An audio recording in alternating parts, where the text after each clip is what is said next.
Hello again and welcome to another edition of Washed Up. We're your two favorite washed up college football players, JD Pickell alongside Jake Olson. Jake, post-Christmas games, we're getting into the 27th now. It's starting to become a little more of a, New Year's on the horizon, but still a lot of great college football action. How are we feeling over there? I'm feeling great, Jay. This year especially, a lot of games sandwiched between Christmas and New Year's. You're looking good, by the way. I was going to say, you've been working out? Yeah, man, I got this USC polo on because I know what game's coming up, baby. That USC polo is screaming for air with those biceps. Oh, my goodness gracious. Without further ado, my guy, let's get right into it, you big, massive person. Let's get right into it. We have, easy. Coming up, we have the Academy Sports Outdoor Texas Bowl. And who's not watching that with the Oklahoma State Cowboys and the Texas A&M Aggies? Jake, you want to talk about this game a little bit? Yeah, absolutely, JD. First off, we got two historic coaches here at Gundy and Jimbo Fisher. So I think that would be great. Both do very well in bowls, so that's important to note. But basically what we have here, JD, is an Oklahoma State team that was doing pretty well under their freshman quarterback, Spencer Sanders. Unfortunately, about 3 weeks ago, this guy hurts his thumb on a throwing motion off a helmet. We all seen that happen before. Did some surgery. He's out for the year. So what they got to do is they turn to their senior, JD. They said, hey, senior Drew Brown, put on those shoulder pads. The team's on your back now. And so he's done a good job, JD. He actually has. He showed up. But what happened is, I think a lot of these teams started saying, okay, you got a senior quarterback here. We're going to now start stacking the box a little bit. And that proved to be a little more difficult for the Oklahoma State team offense that was so,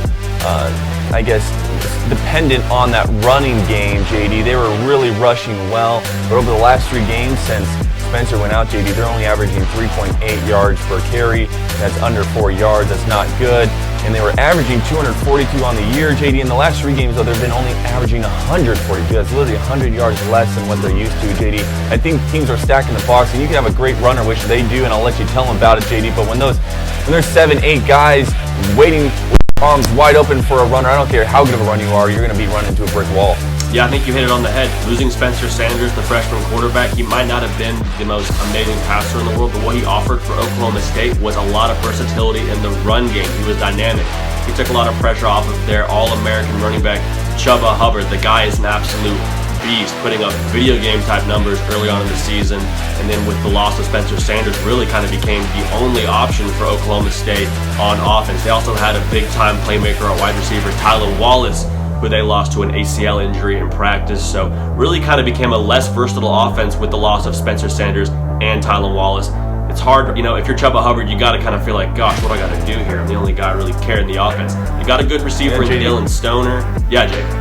No, just also to note that Texas A&M over the last 3 games has been holding their opponents to under 3 yards per carry. Yeah, see, that's kind of the perfect storm here. Dylan Stoner, like I mentioned, a good receiver, but really a lot to ask for in terms of productivity to be made up for the Oklahoma State offense. And then on the other side of the ball, you got Texas A&M, who really, they're 7-5.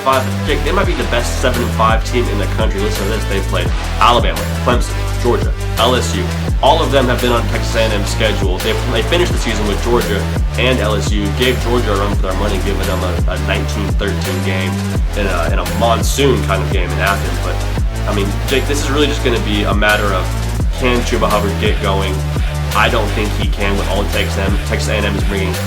Texas A&M quarterback Kellen Mond is dynamic. He hasn't been the most efficient player in the world, kind of had a few interceptions, but he's a good player. He's hard to scheme for. If you got a bowl game coming up, he's just dynamic. He runs the ball well, not a horrible thrower. Going to be really interesting to see how Oklahoma State tries to combat this guy. I think that Texas A&M has played bigger Giants than what they're going to play against Oklahoma State. I think they get it done. I don't know how handily they get it done, but I think they get it done when the offense gets rolling under Kellen Mond. I agree with you. Texas A&M minus 6.5 here, JD. The total 53.5. I'm with you. I got Texas A&M here by a touchdown. So we're in agreement on this one. This one is in Houston at 3:45 Pacific, 6:45 Eastern on ESPN. From Houston, we're going to San Diego, JD. Uh-oh, this is the one we've been waiting for. JD, for this one, I hope you know I got 2 eggnogs here. I'm double fisting these eggnogs for this San Diego County Credit Union Holiday Bowl. That's right, baby. Those Trojans find themselves in the Holiday Bowl for the 3rd time in this decade playing those Iowa Hawkeyes. Iowa minus 2.5 here, JD. Look, Iowa has a tough defense, but it's usually teams going up to Iowa, these low point totals, these low scoring games, Big Ten, and they play classic Big Ten football, but they meet USC, and USC under Graham Hale here offensively is something that they're not used to, and it's quote unquote this air raid offense, JD. Yeah. USC 5th in the country, throwing on average 335 yards a game. Again, Iowa 4th best in the country, only limiting their opponents to 13 points a game. USC 26th best in the country, scoring almost 34 points a game, JD. So this is a classic offense versus defense, and I don't know if Iowa's going to be used to it. No, I think you hit it on the head. Again, Rick, you've been doing that all bowl season long. But listen, USC just has too much firepower for what Iowa's going to bring. Iowa is very much a control the tempo, control the clock. They're one of the top teams in the country in terms of time possession, and they really just want to dictate the tempo and play their kind of game and keep your offense off the field. Now, when that scheme runs into trouble is when they have to score points. And so if USC is able to jump out to a lead of 10 to 14 points, Iowa's going to be looking around saying, "Uh-oh, we gotta start putting up some points now. We gotta kind of get a sense of urgency here." Nate Stanley, the quarterback for Iowa, is going to be playing on Sundays, even though this scheme doesn't really lend itself to really show off their quarterback by any means. But he's a good player. He's been efficient all season long, not flashy by any means. But look, USC, Keaton Slovis has been a baller all year long, over 3,000 yards receiving. And then Amon-Ra St. Brown is one of my favorite players in college football, definitely one of the best names in college football, the Sun God. He is a freak. He's a specimen. On the other side, you got Pittman. I know you want to talk about this a little bit more too, but they got some ballers on the outside, Jake.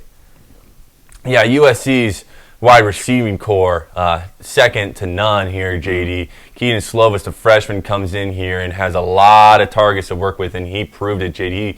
He had a very, very, very good year, JD. And a nice completion percentage, too. Very efficient with that ball.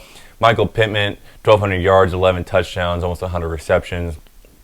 So this offense is going to go, in my opinion, JD, again, this Iowa team isn't used to this style of offense. I think USC is not going to put a ton of points up, but enough points to beat these Iowa Hawkeyes, JD. I don't like the fact that eyes are in the name of this mascot either, JD. It pisses me off, something terrible. Give me the Trojans plus 2.5. Hey, well, I'm not going to argue with you. I'm going to give it to you. I'm going to actually agree with you. Trojans, I'll take them with the minus 2.5. I like that pick. Congrats to Iowa for getting a trip to California for their bowl game. But listen, USC is coming here to win this game and handle business. Yeah. They're not happy to be in this game. I appreciate you taking an unbiased stance. I appreciate you taking an unbiased stance in this game, Jake, and I mean that not sarcastically. I think that was a good take, and I appreciate you keeping it professional here on everyone's mother's favorite sports show. Listen, that is all the time we have for this episode.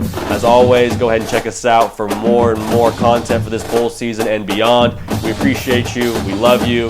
Come back and stay tuned for all things Washed Up and your mother's favorite sports show in the very near future. Bye.